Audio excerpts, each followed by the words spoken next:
Okay, so as you can see, I've decided to switch up the environment for this particular video. And I am in the park here, socially distancing as fuck. And this particular video is Chris Rock Bring the Pain. Review of Chris Rock Bring the Pain, and what a fucking whirlwind of a special this is, man. It is... I haven't watched it in like maybe 10 years, and it's a very good reminder of what high level quality this special was. And you have to keep it into... so I'm going to basically go in and give you guys a bit of details, my thoughts, and also the numbers. But remember, this takes a lot of time to do, so if you guys do like this kind of videos, do subscribe, give me a like, a comment, let me know what else to review next. And yeah, show some love. So without further ado, my thoughts on it. Chris Rock, Bring the Pain. Bring the Pain. What a fucking roller coaster of a special this was, right? I don't know if you guys follow my podcast. I do a podcast called the Labrador Energy Podcast, and I recently spoke with Harrison Tweed, who's one of the co-hosts on another very famous comedy podcast. Another very famous. Mine's not that famous, but he's a co-host on Let's Talk About Sets. If you have to check him out if you haven't. They dissect and they break down comedy styles and techniques. And he recommended that I maybe look at Bring the Pain to kind of understand the LPMs, the act outs, the characters, some of the other things that I kind of look at in this type of analysis. And I gotta say, man, I watched Bring the Pain. I haven't seen Bring the Pain by Chris Rock in maybe like, I think last time I saw it was 10 years ago, which I know, shame on me. I've actually seen some of the clips, the famous clips on YouTube, and I've watched like bits and pieces in the past couple of years, but I haven't sat down and actually watched the entire special for like ages. And boy, oh boy, I was missing out a lot, right? Because as you will see from watching this particular video, this special actually is quite different in one very key aspect with regards to the other specials that I've looked at, right? But before I go into it, I want to kind of give you guys a bit of background with regards to this special, so as to give you a bit of context of why this might be different than some of the other specials that we looked at the moment. Now, you know, one of the reasons why I do these videos is to kind of understand how I can improve my comedy faster, right? You know, the zeitgeist, the common belief now is that comedy is, you know, is an art that you can only master with 30 years, 25 years of work, right? However, I do believe that this is because there hasn't been, you know, it hasn't been such an established art, it hasn't been here for long, and there hasn't been the opportunity to kind of analyze and break down what actually makes the comedy funny and how you can replicate it. And my goal is to basically replicate it and kind of generate high quality comedy faster than some of the other comedians in the past, right? So I can accelerate my career and accelerate my particular craft. That is the goal. And the reason why Bring the Pain is such an important special is because you have to keep in mind that when Chris Rock recorded this particular special, he was 31 years old, right? 31 years old. So he didn't have to, you know, be 50, he didn't have to be 60, he didn't have to be 45, whatever, right? So he managed to put out this emblematic, amazing special at the age of 31. And the question is, how did he do that? And that is one of the things that I will try to understand by kind of looking at the data for this special, right? And there are some hints on how he was able to do it. But before we kind of go into that, I just want to kind of, you know, lay down some of the information about Chris Rock, right? So he has, you know, I did a bit of research into his past and his background, and you know, obviously he did have some form of cultural significance before this special, because he was actually in 1990, he was one of the cast members of SNL, where he was on there for like 3 years, and he performed with the likes of Adam Sandler, Rob Schneider, David Spade, and Chris Farley, right? The R.I.P. Chris Farley. And then he was fired in '93. So he had a tenure of about like 3 years, right? And right after he got fired from SNL, he basically put out his first special on HBO. And at the time, HBO was like the goal, right? That was the standard for comedy special. If you get a special from HBO, the whole country would see it. That had HBO. So his first special came out in 1994. It was called Big Ass Jokes, right?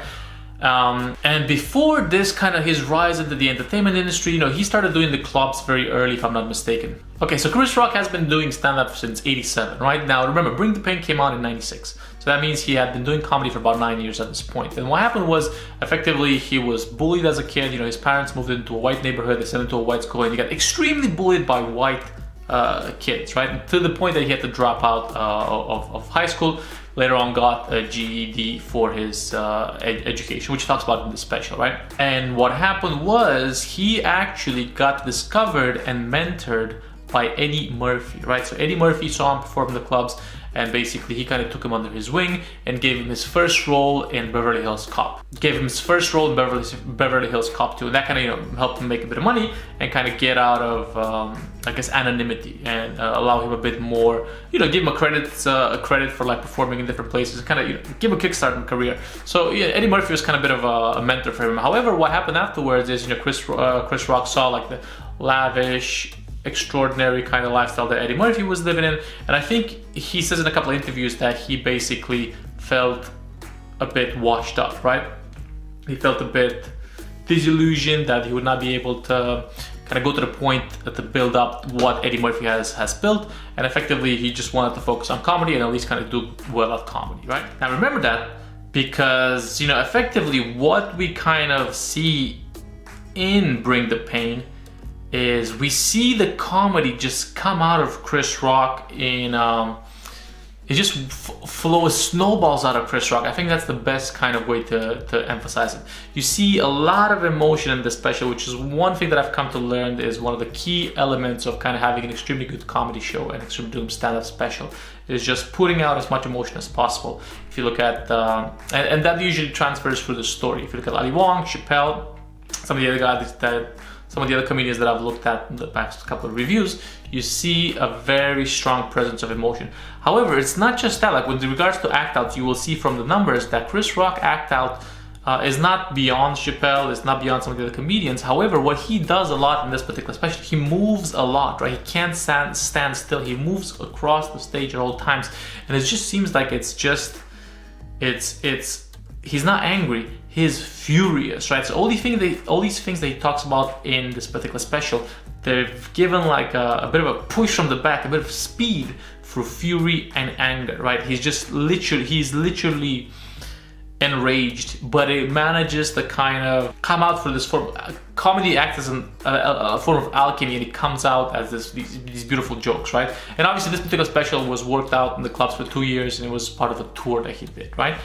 But again, remember, 9 years into comedy, 31 years old, and this was called at the time one of the most emblematic, an instant classic. People started referring to Chris Rock in the same phrase as Richard Pryor and Lenny Bruce, and he talked about the cultural importance of this particular special, right? And you will see that also I've added another metric with regards to the numbers to kind of reflect the fact that this particular special did resonate heavily with the crowd, and that new metric is clapping. So this particular special had a lot of clapping from the audience because he spoke about so many topics that were extremely relevant and they were extremely true at the end of the day, right? Very famous bits. So if you watch this, I strongly believe that this is particularly the way to go with regards to you know, getting a good kind of hour together. Follow the Chris Rock example. And what exactly should we follow? We're about to find out by looking at the numbers. So without further ado, let us look at the numbers. All right, so let us look at the numbers for Chris Rock. Bring the pain, bring the pain. Let us see what's happening here. So before we go into that, actually, I just wanted to give a quick shout out. Quick shout out to the people that left some comments. Some of the comments that they left were particularly helpful. One of them was Chris Rock wants some next level shit on this one, which is correct, full of. He was indeed on some next level shit on this one. And one of my other favorite comments, which kind of, I will be referring to this comment quite a lot because it does actually pinpoint a lot of the stuff in the special. It says, Nasai Hayana 10 months ago said, Chris stalks the stage like a marauding lion. Genius how he's being funny while demonstrating maximum aggression in his body language. Which I completely agree, this particular special has a lot of aggression in the body language. He is all over the stage, right? He's literally all over the place, which is amazing. All right, let us look at the actual numbers. Chris Rock, Bring the Pain. We got all the other specials here that we're going to compare with. We got Jim Gaffigan, we got Bill Burr, we got Louis C.K., Tom Segura, all the other guys, Dave Chappelle, Ali Wong. So let us look, how does it compare, right? Duration of the show is 54 minutes. 54 minutes, and we got 307 laughs, according to my count. 307. And we are looking at 11 topics being covered, 11 topics, and 4.9 minutes per topic, about 5 minutes per topic, right? So not too many, not too little, right? You see here a majority of the people basically kind of roam in this area of 5. Now, in terms of LPMs, we're looking at 5.68. 5.68, that is pretty much in the middle. It's in the middle of what we've seen so far, right? You know, Gaffigan at the top with 7.6 and then Ali Wong at the bottom with 4.7. However, as I mentioned, doesn't necessarily mean the laughs per minute are the number one metric to look at, because as you know, in this particular roundup that I've done, Chappelle and Ali Wong are at the bottom in terms of laughs per minute. However, they have very culturally significant specials, both Ali Wong and Dave Chappelle. And needless to say, Chris Rock Bring the Pain, it is definitely massively culturally influenced, right? As mentioned, when it came out, it was received raving reviews, and it was often referred to as one of the classics, right next to Lenny Bruce, right next to Richard Pryor in terms of importance, right? So very big impact. Now let us look at the act outs. Look at this, 38 act outs I've counted, 12% of the laughs. Now remember, the act out is basically he's actually using an act out to increase the performance and the delivery and the laughter, right? To get another laugh. But in this particular show, it's just Chris, man. He's just like he's just walking around, and he is really getting that aggression out of the body language. You can see the comedy just flows out of him, right? It's crazy. And we'll see in the graphs, this really shows, because this is one of those specials where the momentum builds up as it goes further into the show, right? There's a voice modulation. There's not a lot of voice modulation. It's just him using his own voice. He does use a couple of characters, about 77 characters, which used to be, again, in the middle, not too many, not too little. Actually, it's in the lower half, as you can see. And then basically, voice modulation is just 65, which comes up to like 21%. And then I've added one more special category for Chris, which is basically claps. He gets 26 moments of clapter. Not clapter, but like the audience kind of agreeing with the points that he makes, right? I'm gonna try to count for some other specials going forward as well, but he gets 26 applause. You can basically applause breaks. That's what it is, right? For the things that he's saying. So it just shows the cultural relevance and the importance of the material and the topics that he speaks about, right? So when you look at these particular numbers, obviously it just seems like within the range of what a professional comedian would be expected to do, right? 307 laughs per minute seems like that is the norm. Around 300, 250, 300 is the minimum you want to get, right? And then basically, laughs per minute over 5, awesome. And percentage-wise for act outs, 12% versus, which is again in the lower side of the act outs. To be honest, 12% is kind of, he doesn't use as much act outs. Doesn't have to rely on it. And then voice modulation again in the lower half. So there's no particular the sauce, the secret sauce that Chris Rock. So Chris Rock's secret sauce is not in the act outs, is not in the voice modulations, right? Everything seems normal compared to some of the other comedians. So where is the sauce? Where's the sauce? Where is it? I don't know. Let's find out. We're gonna look at the graphs. Let's look at the graphs, yeah? All right, so let's look at the laughs versus minute. This is the pulse of the show. As you can see, the pulse is pretty rapid, man. Boom, boom, boom, boom, boom, boom, boom. Seems obviously about 4. Doesn't never go under 4, as you can see here, with a small exception at minute 8. Because I just think the applause is happening there. Let's see what's happening at minute 8. Minute 8 is Crack sells itself, and he talks a bit more about pork. But yeah, this is the pulse of the show, man. The pulse seems very steady. The biggest laughs, 9 per minute, and then 9 at minute 2 and minute 23. These are the funniest moments in the particular show, right? So let's see what exactly we have at minute 2 and 33. Minute 2, we got crackheads. Crackheads. Okay, you can't see it, but good before crack. Crack sells itself.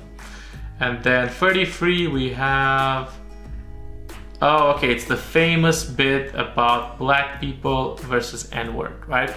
And the media. I'm not looking, when I'm at the ATM, I'm not looking over my back for the media, right? Ted Koppel never took anything from me. So these are the funniest, obviously the most emblematic and symbolic and culturally significant bit out of this particular special. Got 9 LPMs, right? All right, let's look how this compares to some other comedians. Let us look at that. All right. So check this out. We got Louis C.K., Bill Burr, Dave Chappelle coming softly, and Chris Rock. So some of the big hitters of the comedy world, some of the large guys. These are the dudes, the El Chapos, if you will. So look at this. This is Chris Rock over here. What can you see any particular trend here? Because I can definitely see one trend. And we're gonna go into a lot more a closer look at this particular trend, because it's a very important small little distinction, but as you will see, this is the thing that you need to remember. One of the reasons why I think this special was so good is because it just goes into it, flows and it flows and it flows and it punches, right? And it just escalates. And you can see here, we got like LPMs wise, we got, you know, what was this? This is Louis C.K. As you can see, a bump in the middle. This is Bill Burr, very stable. Starts off here, the high point is 7, comes down to like 6.4, right? This is Chappelle, starts off strong, ends off around 4.5, right? This is Dave Chappelle killing it softly, downtrend. Now look at this shit. I'm gonna make this line black, just so you can see it better, right?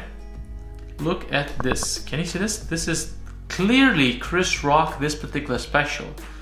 It's not like the other ones because this one is on a constant uptrend. You see? It's an uptrend here going on. So what happens is the special starts off a bit slow. See, less laughs per minute at the start than at the end. And then it gets funnier as the show progresses, which tends to be the opposite with all the other specials that I've looked at. They start off strong, very strong in LPMs, they go down in LPMs, so they become less funny. Basically, you can see the energy leaving the comedian. However, with Chris Rock, what you see, he gets more agitated, more active, more energetic as the show progresses, and he builds up and he hypes up the audience, right? So that is definitely something that I have not seen in some of the other specials. One thing that I want to look at again is, let's also look at a bit of a, in terms of the, when we talk about the pulse, let's also look how the distribution of, you know, repetition, claps, characters, voices, physical act outs looks like in terms of where is the concentration. The concentration seems to be like, this is the big one, minute 30, 33, where the famous bit, you know, black people versus N-word is happening. So you can see using almost everything here. Act outs, voices, characters, repetition, repeating things that he says, and so on and so forth. And then look, another big punch here at the end, right? With a small one here, with a drop. All right, let's look at the comparisons once again. Let's compare more people. So we know basically in the first kind of graph we compared Louis C.K., Dave Chappelle, Bill Burr. Let's add a couple of guys. We got Sam Morrill, Marron, Ali Wong, Bill Burr, Sebastian. Let's look at this. You see, this is Morrill. Morrill basically clear downtrend, however, with a big uptake in the middle, right? This is Sebastian, you know, strong start, relative downtrend going forward. Maybe this is like very stable, but relatively the line goes forward, trend is downward. This is Marron, starts off strong, middle strong, downtrend. This is Ali Wong, starts off strong, continuous downtrend. This is Bill Burr, oh, Baby Tiger? Is this Baby Tiger? Yeah, this is Sebastian here, and Bill Burr is this. But all of these here, they have stable downtrends, with the exception of the man, Chris Rock, right? This particular Bring the Pain, constant uptrend. Let's see if this continues. By Chris Rock is actually the only special from the ones that I've reviewed so far, the only special that has an uptrend in LPMs. You see that? Starts off here around 4, and then it goes up to like closer to 6, right? So it gets funnier. The longer it takes, the funnier it gets, right? The more the show progresses, the funnier the show is, right? With the exception of this particular Chris Rock special, all of them are downtrend. The longer the show lasts, the less funny it gets in terms of LPMs. So don't get me wrong, they're still very funny. They're still, you know, 4 or 5 LPMs, nothing to laugh at, right? But I think one of the reasons why this particular special was so great is because it just keeps building momentum. It snowballs, it snowballs, it snowballs in terms of laughter and enjoyment throughout the show. So I think for myself and for some other comedians that are watching this or whoever, I think the secret to actually building a show in this manner is you have to continuously build up the hype, build up the momentum, build up getting funnier, funnier, funnier, funnier, and then drop it at the top, right? Leave it at a high end. As you can see, Chris's show here, in terms of LPMs, is one of his last bits is one of the highest LPM generating ones, right? So I guess this is the thing that with first special, iconic, emblematic, whatever, massive at the time it came out, still immensely significant, and it is the only one when you compare it to modern special that has an uptrend in terms of LPMs. Now, This might be a coincidence, I don't know. Is this going to happen with if we were to look at Eddie Murphy's special? Is this going to happen if we're gonna look at Richard Pryor? Why don't we check it out? I'm gonna have to look at the other ones and see. But for now, this is the most important learning that I've come across so far in terms of my particular stand-up education and perhaps yours.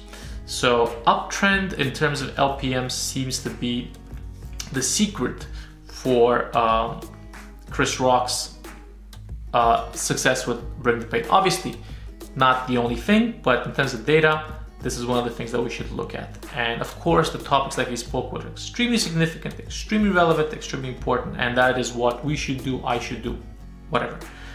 But then perhaps this learning can help, generate better comedy for others as well. So yeah, I think that's pretty much it for now. My mouth is actually dry from so much speaking, but I'm legitimately excited about this special. It was a really good special. It was a great special. I can't wait to check some other ones. I think I'm gonna look at Eddie Murphy, Raw or Delirious going forward. We'll see how those kind of compare, see any pattern. But thanks a lot for watching. If you guys did enjoy this, please do take the time to subscribe, give me a comment, a like, and suggest some other specials, and if you guys want more, say it, words, subscribe, support a brother, because this takes a lot of time to make, right? But thank you very much for watching. Stay tuned, I guess. Come back again, and I'll put the graphs with the running graphs so you can see how fun they are in terms of comparisons at the end. That is all. Thank you. Bye.